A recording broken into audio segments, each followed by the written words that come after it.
back to another episode of MC Airsoft. I am Mark, and today we're going over part 2 of ARs versus AKs.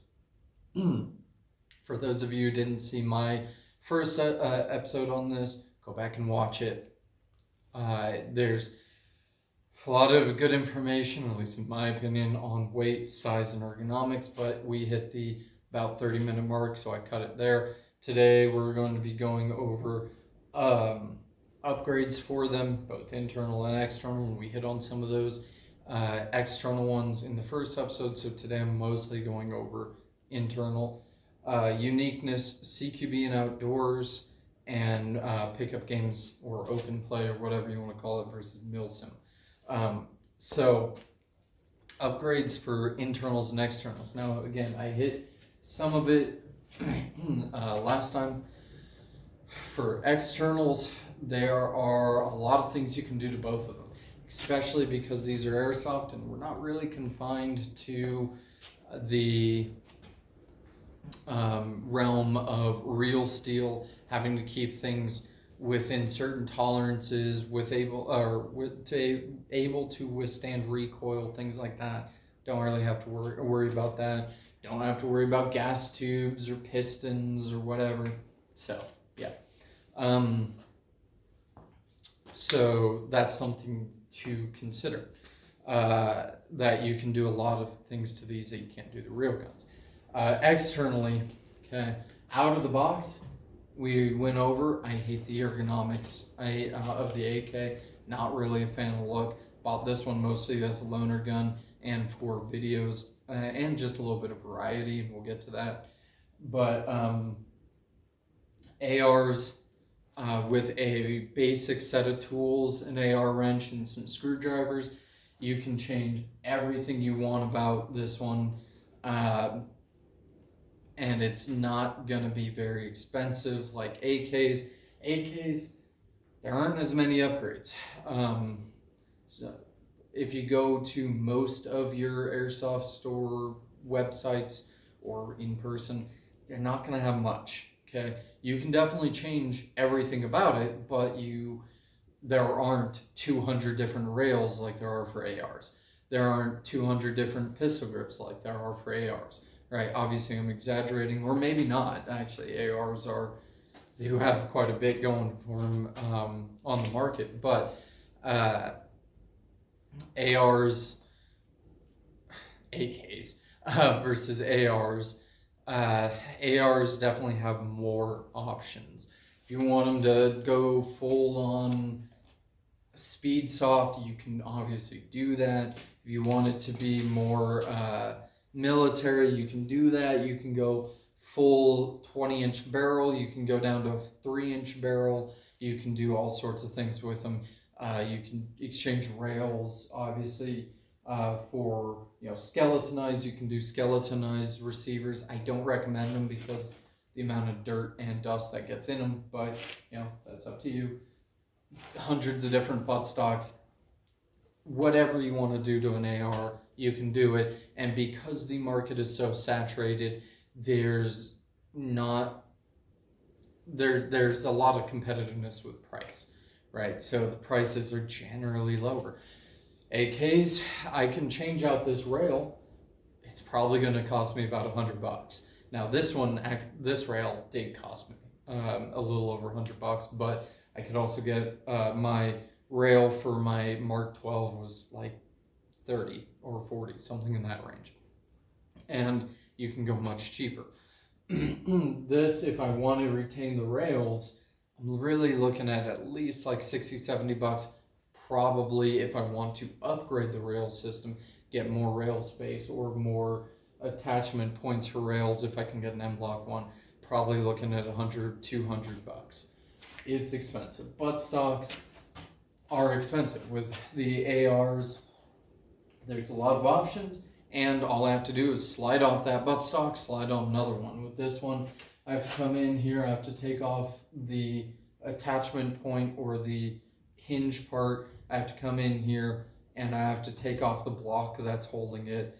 There's more effort in it. I can't just slide it on, slide it off. and then I have to go get one, make sure it is compatible with this one, go get one, and put it on there.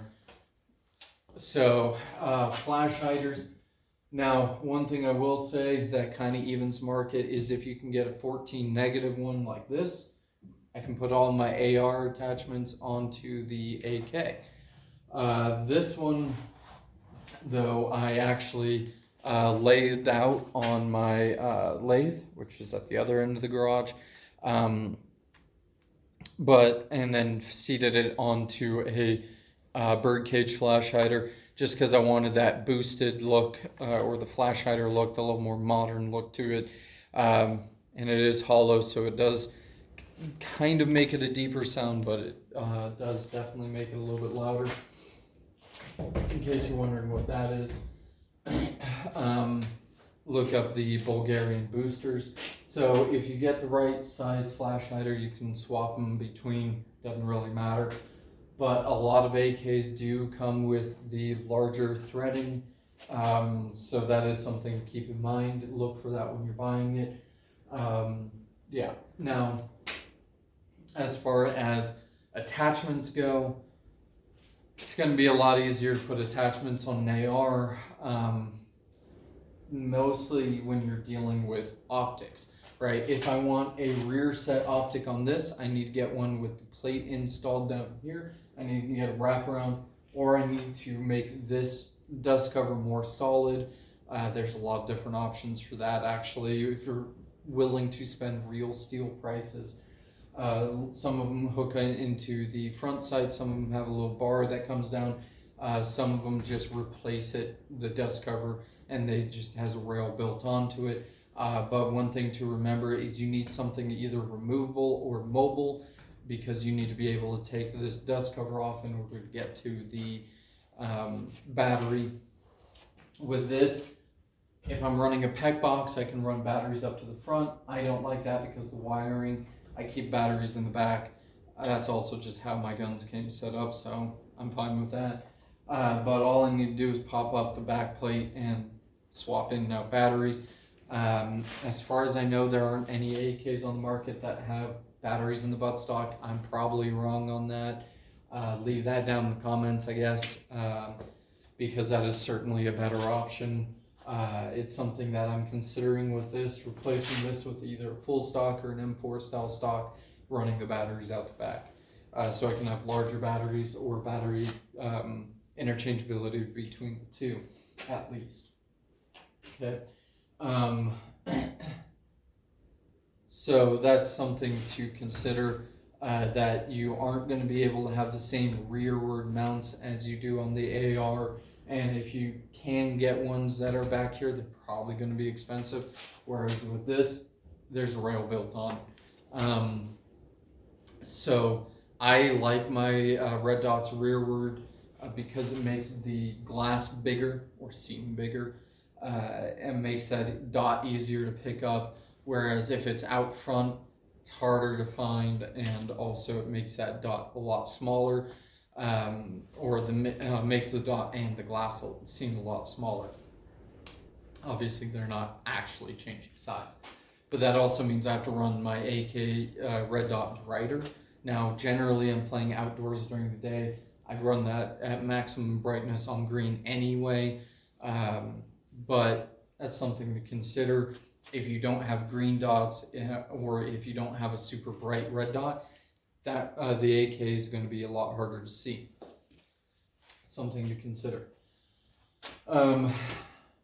So yeah, and AKs take a lot more work and a lot more money, generally speaking, to exchange your externals. Now, internals, teching on a V2 gearbox is, from my experience, a lot easier and a lot more common than V3. Now, V3, are you going to be able to exchange all the same parts? Yes. Are you going to be able to exchange them with as much of a variety? No. So you might go with an AR if you're worried about upgrading them. Can you still do your DSG builds, your DMR builds, your whatever you're looking to do to them builds? Yes. But that being said, it's a lot easier and a lot cheaper. Again, market saturation drives down costs. A lot easier and a lot cheaper to upgrade ARs. You pop out 2 pins, you can swap out your hop up barrel, hop up bucking, all that good stuff. Versus this, I have to break out the toolbox and start popping things apart in order to do that. Now, one thing I will say is that out of the box, generally speaking, AR or AKs do come with a better hop up system, right? So I'm going to take that out for right now. Okay, so it's this little piece here. I can slide it back and forth. Okay, yes, I just messed up my hop up setting, whatever. But it is much better than the old school style AR hop up units. Now, if you're getting a rotary hop up unit like this one has, okay, if you're getting a rotary style where it's that wheel in the back, I found this doesn't move nearly as much while I'm shooting or running, gunning, or whatever you want to call it, as the AK. Now with the AK, you can kind of rectify that. One, you can put a little dab of super glue once you figure out your hop up setting if you want to. If you're always going to use the same weight BBs, that's fine. In addition to that, you can go in with a bit of whiteout or a white paint pen or something and mark the hop up setting that you are on. You can even color code it with a couple different colors and for different weights if you wanted to, and you can actually do the same with these. But this has numbers on it already, so I'm running 0.32s. I can go to hop up setting 8.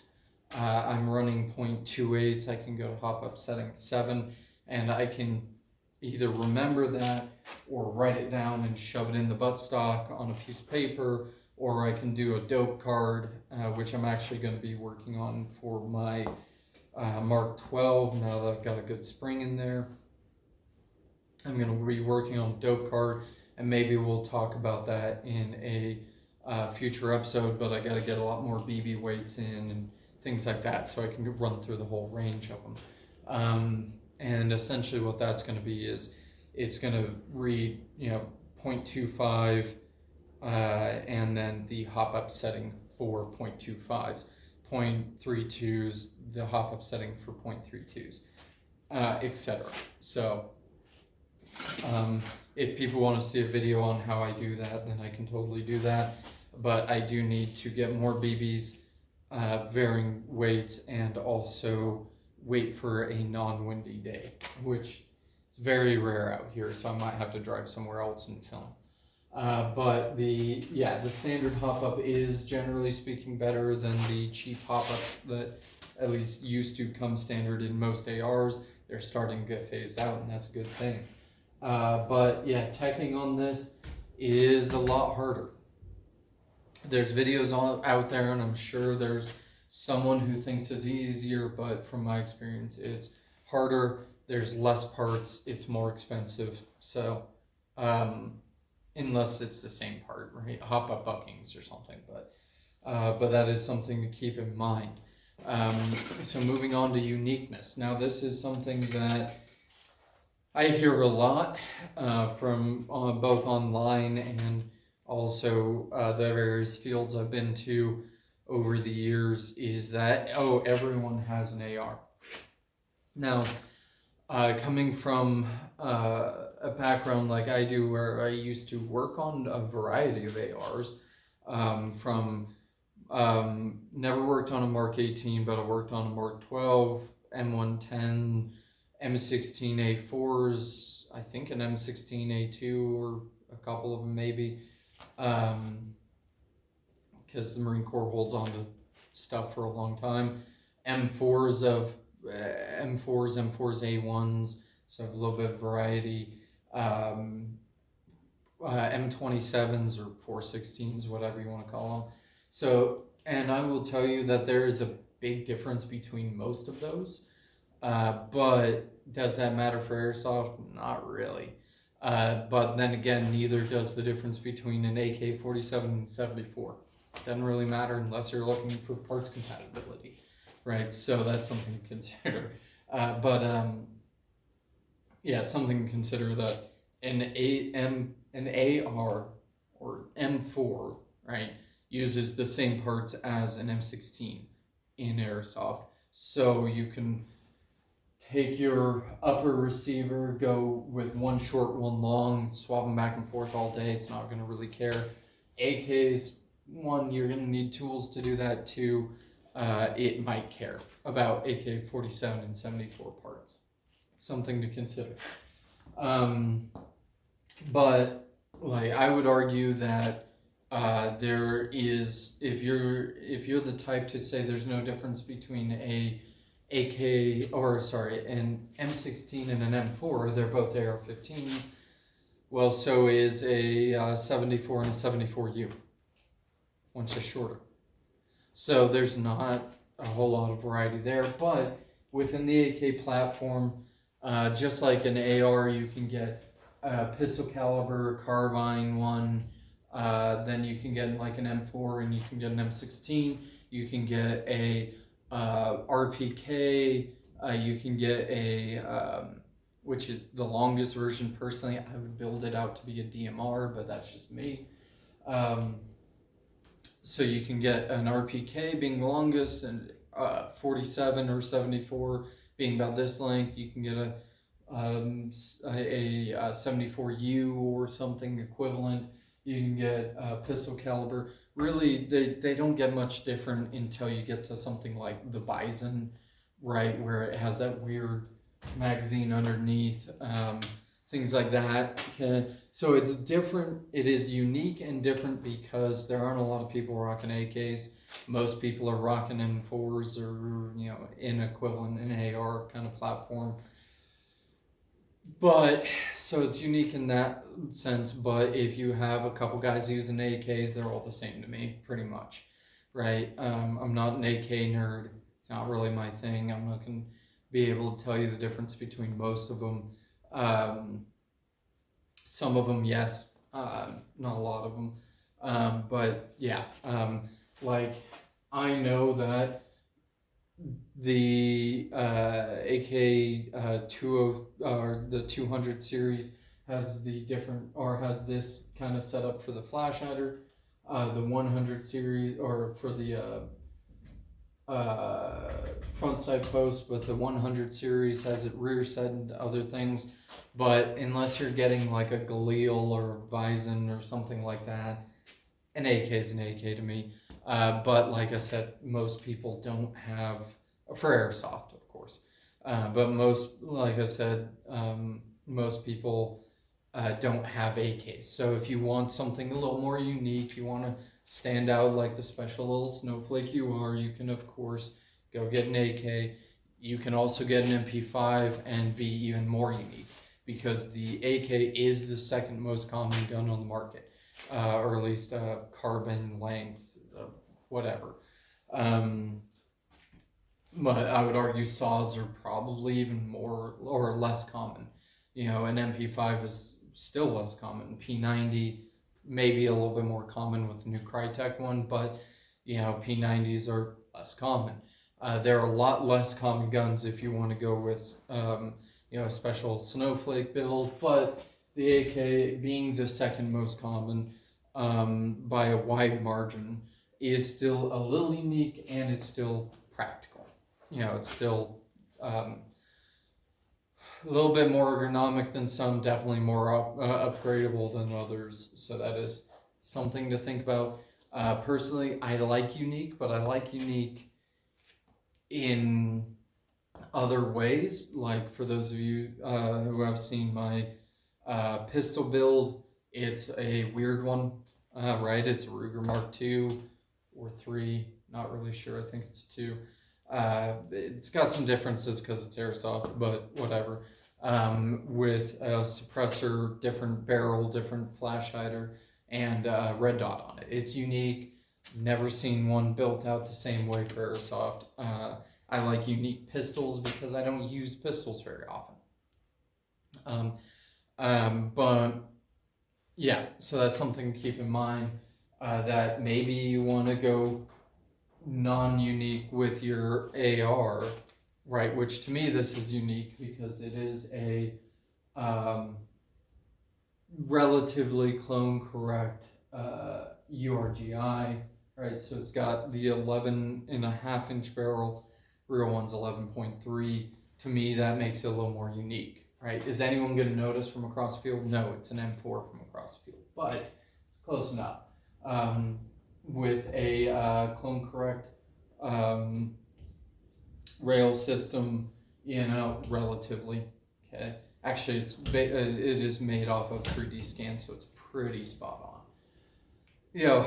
To me, that's unique because I have yet to see someone, at least in my personal experience, going with a close to clone, as close of a clone correct URGI. It's probably going to get more common as they roll out to SOCOM. But yeah, so AKs are generally speaking more unique in that they don't have as many people using them. Now moving on, CQB and outdoors. Now, what I will say is that running .32s out of both guns, this one actually outshoots the long range one, or what you would expect out of the long range one because it's a bigger gun, but it outshoots it. Most people would look at that, say it's CQB, build it, and are you wrong? Not necessarily, but it actually does outrange the AK. That's something to think about, is that this is a bigger gun, bigger package, so you think it's better for outdoors, and it's versus itself, yes.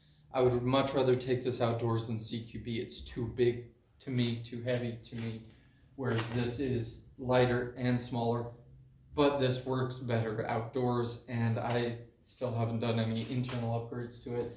But again, if you haven't seen the first video, this is a big gun. It is heavier, about double the weight, and it is longer, especially with the stock out, right? This with the stock collapsed is this about the same length as this with the stock in, okay? It's just heavier, it's bigger. I don't want to use this for CQB. Yes, I can collapse the stock and get it in nice and tight to my body and maneuver it. I would like to use this maybe if I was shooting out of a car, like I was in a car at a milsim or something and I needed windows down and maybe I had to get this out in a weird position and start shooting out a window or something like that, maybe, sure. But I don't do that. I haven't been to a milsim where I had the opportunity to ride in a car, so yeah. 99% of the time, I'm gonna want this guy. Now, if I get everything tuned in, the right BBs and everything like that, maybe this is gonna outshoot that for outdoors. Really doubt it, but we'll see.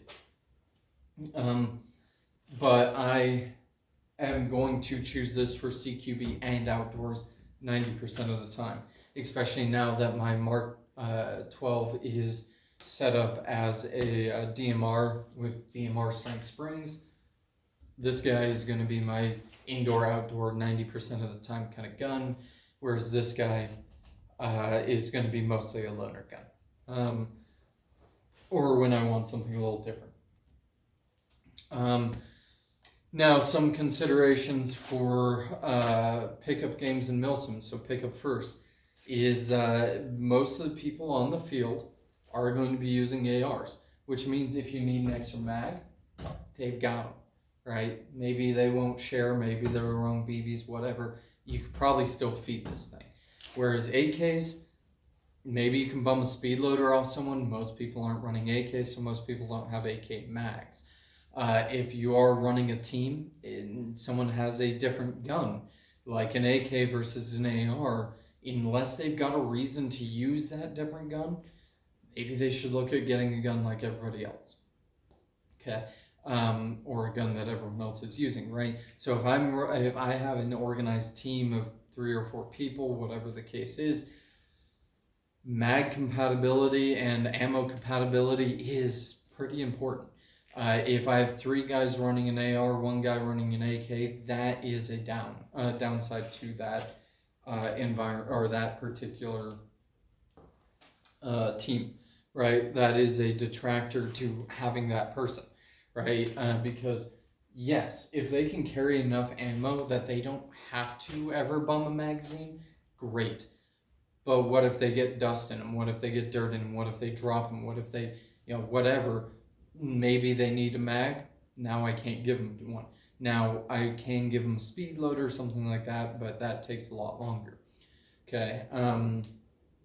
So at a pickup game, I'm likely that the AR, I can grab extra magazines. If I can get ideas from other people, right? I can see, oh, he's doing that with his AR, she's doing that with her AR. I get more ideas versus AKs. Not many people have them. Now at pickup games, again, that uniqueness factor is there. So if you want something different, maybe that's a good thing. But most pickup games that I've been to have been relatively short range, at least since I've started getting back into Airsoft. And even the longer range guns, like I said, that's going to be better. Now, not all ARs are going to outshoot all AKs, and not all AKs are going to outshoot all ARs. This is my personal 2. Your mileage may vary, but that is something to keep in mind. That market saturation makes these a lot better than these. Maybe not at the price point, but out of the box, right? Pickup games. Now, also, if you're at a pay-to-play field, something to think about is if they are going to have any parts or any guns, it's going to be an AR. Maybe a high kappa, but probably an AR. If they're going to have any magazines for any guns, it's going to be an AR. If they are going to have any rental guns, they're probably going to be ARs. So maybe your AR goes down, you drove an hour and a half to be there, you don't want to go home, you rent a gun. Now it's pretty much the same thing, versus if you're used to an AK, ARs feel weird. And if you're used to an AR, AKs feel weird. So if you're at a pay-to-play field, generally speaking, all of their ecosystem is going to revolve around ARs. And if there's a tech on hand, again, ARs are easy to tech on. Okay, so that's something to keep in mind. Now, if you're going to a milsim, a lot of those things might be negated, right? And there's some benefits to bring AKs to milsims. Now, I'm specifically going to be talking about milsims that say are like Russia versus US kind of things, or some kind of Middle Eastern or something like that. Basically, AKs versus ARs, or a lot of places go by tan versus green, and that's great. But if you get into actual like milsims that are a little more role play, it's going to be AKs versus ARs, generally speaking. So there's some benefits to that. Now, one, if you're going, you probably are going with a group. Maybe not a team, but a group. And if you can say, hey, everyone, we're bringing AKs to this one, or what does everyone think about bringing AKs to this one? And you all show up with AKs, now there's mag compatibility, parts compatibility, things like that. That's great. ARs, same thing, but on the other side. But it negates that for milsims, right? Another thing is that if you're running your quote-unquote Gucci AR, okay, your tricked out AR, whatever you want to call it, this is SOCOM. Like, this is maybe not how I have it set up, but this is a little more operator, a little more high-end. This doesn't work for militia. Now, a basic AR, right, or a basic M4A1, especially if it has the old polymer grips on it, maybe that does work for militia. But then again, parts compatibility, mag compatibility, right? I can tech on most of this with a decent Gerber, whereas that one I need more tools, right? But if this is my only gun and I bring it to a milsim that has gun requirements, this is probably going to put me on NATO, right? It looks a little more, high speed. So if I'm not wearing a kit that is maybe CIA in fashion, or if I'm not wearing a kit that is a little more yeah, Delta, what's the other word for it? Whatever, Delta Force guys, or I think CAG is what they go by now, or like SEAL Team 6 kind of thing, maybe this doesn't really look right, okay? That's something to consider if you're going for the role play aesthetic. If you're just going to force on force kind of milsim, doesn't really matter. Okay? Whereas this one, I can go maybe Spetsnaz kind of loadout, maybe not this AK in particular, maybe with a couple more attachments. Actually, Spetsnaz, last I heard, is going over to 416s, like they should. But I can go all the way from Spetsnaz to, if I take off the rails and the, or at least cover them and the scope and all that, and really strip it down to a basic AK, or I buy a basic AK with like some wood furniture. I could show up wearing jeans and t-shirt or a tracksuit or whatever and not look out of place. So that's something to consider as well, that if I get a, special forces kind of AR and I'm going to a role play game, I'm gonna need realistically to dress the part, right? Which is a lot more expensive than buying a tracksuit. That's something to consider. Like I said, you could probably get a stripped down AR and it works. Now I will say that stripped down ARs, basic ARs, not really prevalent on the market nowadays. So that is something to consider as well. And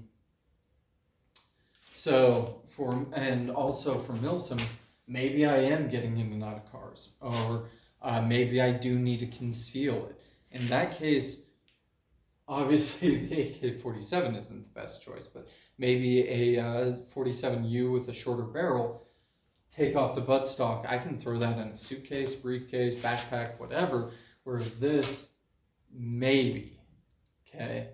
I would need a decent sized backpack or suitcase or whatever for that. Obviously, if I'm wearing a trench coat, I can really do what I want, put both of them underneath. One on either side doesn't really matter. But, in terms of looking civilian, a AK-74U is going to be better for that. So maybe you're militia or whatever, and you want to just tuck it away and go with it. Right. Obviously, you could also get something like, an MP5K, right? But if I really wanted to go with a full-size rifle and still maintain that civilian look where I can go under a coat or something like that, I'd rather have a 74U over a Mark 18 even. So that is something to consider as well. You can also use it in and out of vehicles a little easier. Not necessarily CQB, but definitely in and out of vehicles. So those are some things to consider. If you would like, leave your thoughts down in the comments. If you want more on a certain topic between the two, let me know. If you have any video ideas in the future, let me know. And until next time, stay safe and stay hydrated.